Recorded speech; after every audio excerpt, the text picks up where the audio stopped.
बिस्मिल्लाहिर्रहमानिर्रहीम। अस्सलामु अलैकुम। Welcome to my YouTube channel grip of nurses. I am Samiha Shahid, senior instructor of nursing. Please subscribe my YouTube channel and press bell icon. Dear students, आज का हमारा topic है blood. इसके बारे में हम डिस्कस करेंगे। ब्लड क्या होता है, इसके अंदर कितने सेल्स होते हैं, प्लाज्मा क्या है, इनका फंक्शन क्या होता है बॉडी के अंदर। आई होप कि आपको ये बहुत इजीली याद हो जाएगा और मैं चाहती हूँ कि इस तरह आप लोग हर टॉपिक को इजीली याद कर सकें। तो आइए स्टार्ट करते हैं। Blood is the fluid of connective tissue as it circulate constantly around the body.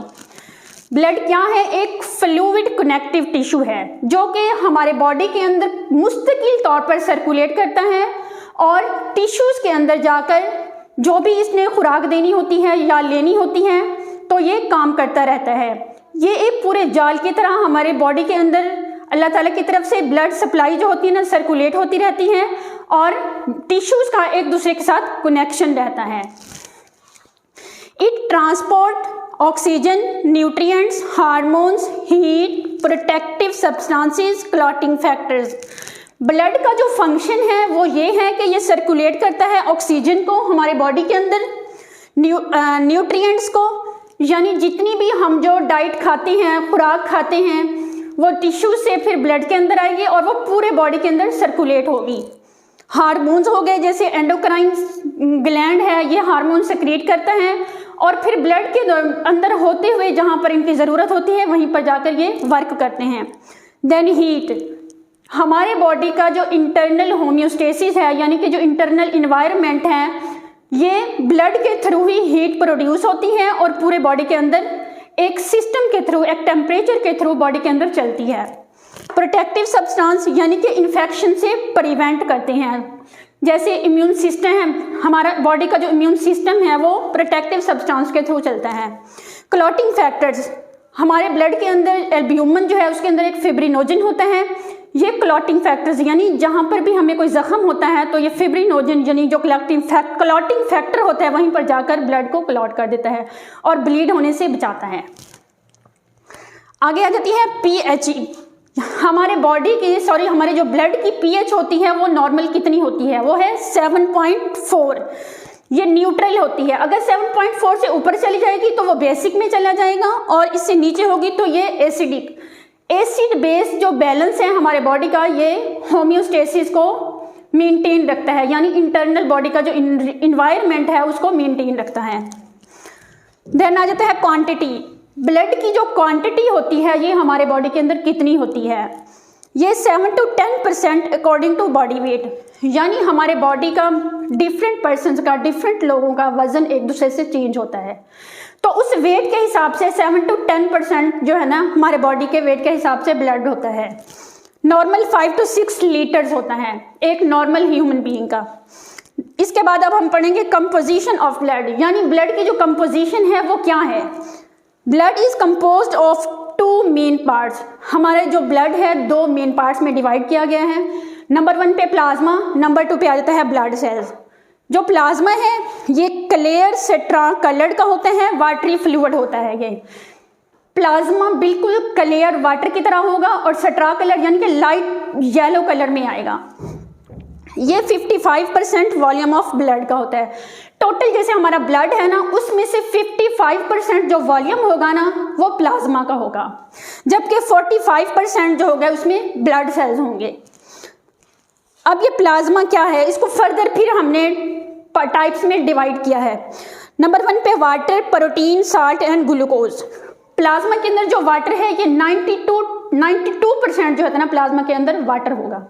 उसके बाद बाकी प्रोटीन, साल्ट और ग्लूकोज ये 8 to 10% होते हैं। अब ब्लड सेल्स क्या हैं? ब्लड सेल्स 3 टाइप्स के होते हैं। नंबर 1 पे रेड ब्लड सेल्स, नंबर 2 पे है वाइट ब्लड सेल्स, नंबर 3 पे आ जाता है प्लेटलेट्स। इसको हम आगे डिस्कस करते हैं। इसकी डिस्क्रिप्शन जो है ना कि हम कैसे इनके अंदर क्या फंक्शन होते हैं, इनका क्या लाइफ स्पैन होता है, ये डिस्कस करते हैं आगे।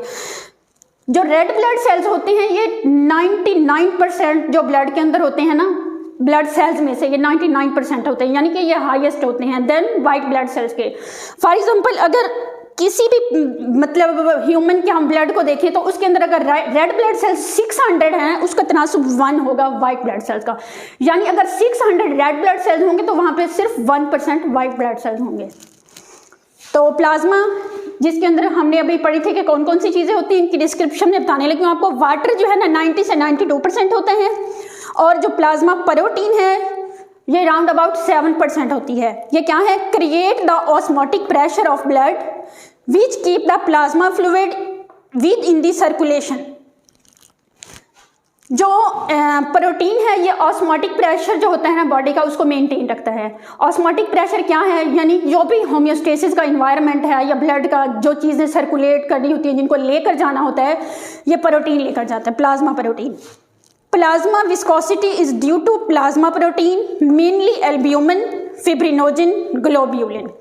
प्लाज्मा की जो विस्कोसिटी होती है ये प्लाज्मा प्रोटीन की वजह से होती है। इसमें सबसे ज़्यादा जो होता है ना एल्ब्यूमिन होता है। एल्ब्यूमिन का जो काम होता है मोस्टली ऑक्सीजन को कैरी करके चलता है, जबकि फिब्रिनोजन ये क्लॉटिंग फैक्टर्स में हेल्पफुल होता है, और जो ग्लोब्यूलिन होता है ये डिफेंस मैकेनिज्म में यानी हमारे इम्यून सिस्टम में ये हेल्पफुल होता है। देन आ जाते हैं इनऑर्गेनिक साल्ट्स यानी इलेक्ट्रोलाइट्स, जैसे sodium, potassium, calcium, phosphorus, magnesium, chloride and carbon monoxide. ये जितने भी हैं ये हमारे ब्लड के अंदर होते हैं, बहुत कम तादाद में होते हैं, बट ये बहुत इंपॉर्टेंट होते हैं। जैसे सोडियम का क्या फंक्शन है? सोडियम और कैल्शियम जो है ना ये ट्रांसमिशन और नर्व इम्पल्सिस में बहुत ज़्यादा हेल्पफुल होते हैं।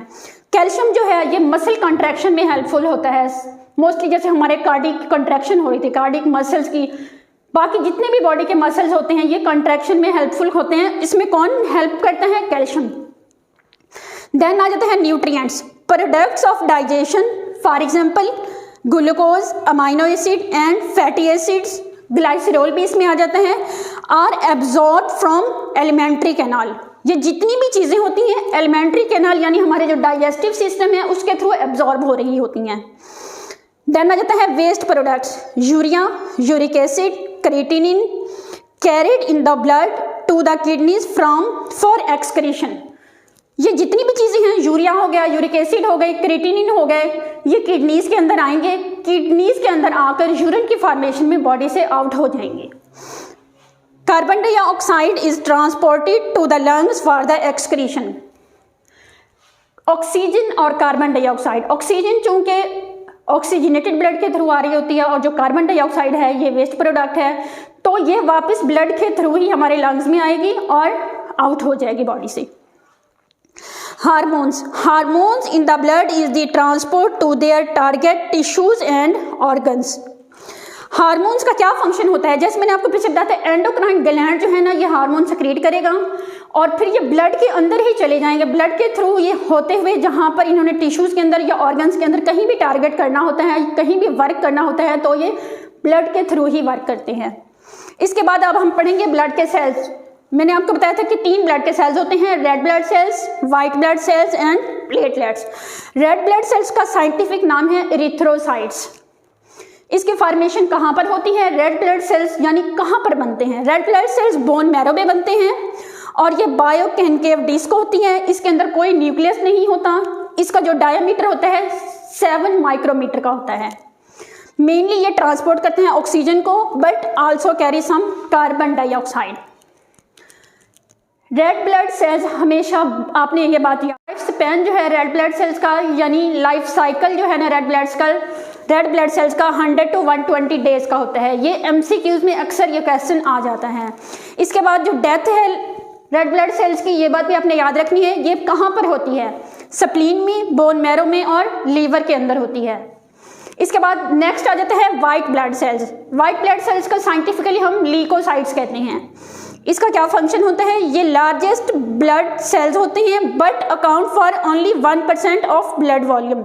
जैसे मैंने आपको पीछे बताया है कि अगर 600 रेड ब्लड सेल्स एक जगह होंगे तो वहां पर उसका तनासुब 1 वाइट ब्लड सेल्स का होगा, लेकिन ये बड़ा सेल होता है, लार्जेस्ट सेल होता है।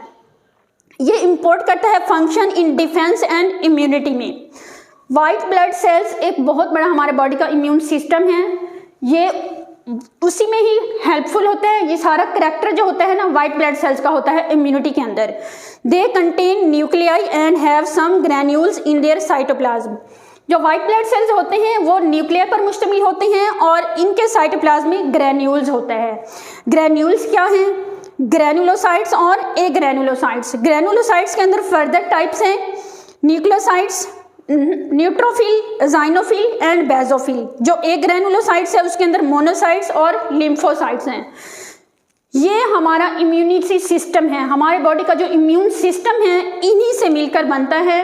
जब भी कोई हमारे बॉडी के अंदर इन्फेक्शन होगी, कोई डिजीज होगी, यानी कोई भी फॉरेन सब्सटेंस हमारे बॉडी के अंदर घुसने की कोशिश करेगी, जैसे वायरस और बैक्टीरिया जो डेंजरस होते हैं हमारे बॉडी के अंदर आएंगे, तो फौरन ये इम्यून सिस्टम जो है वहीं जाकर पहुंच जाएगा और उसको डिस्ट्रॉय करेगा।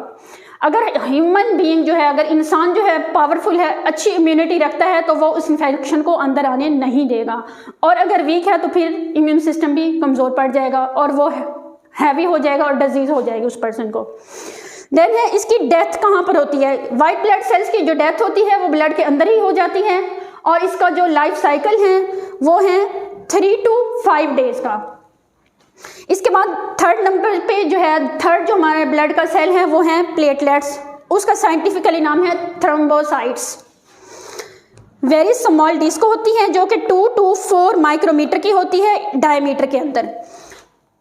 They have no nucleus, their cytoplasm is packed with granules। ये बहुत छोटी डिस्क होते हैं जो 2 से 4 माइक्रोमीटर डायमीटर में होता है।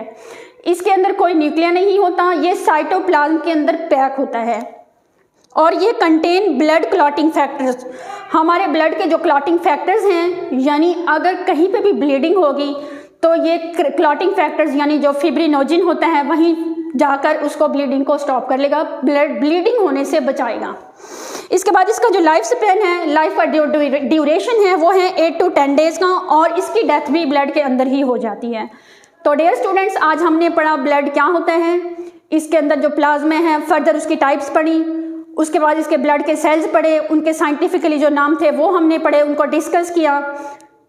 आई होप कि आपको ये मेरी वीडियो बहुत अच्छी लगेगी। डियर स्टूडेंट्स, अगर आपको मेरी वीडियो पसंद आए तो प्लीज़ इसको लाइक करें, शेयर करें और सब्सक्राइब करें। Thank you.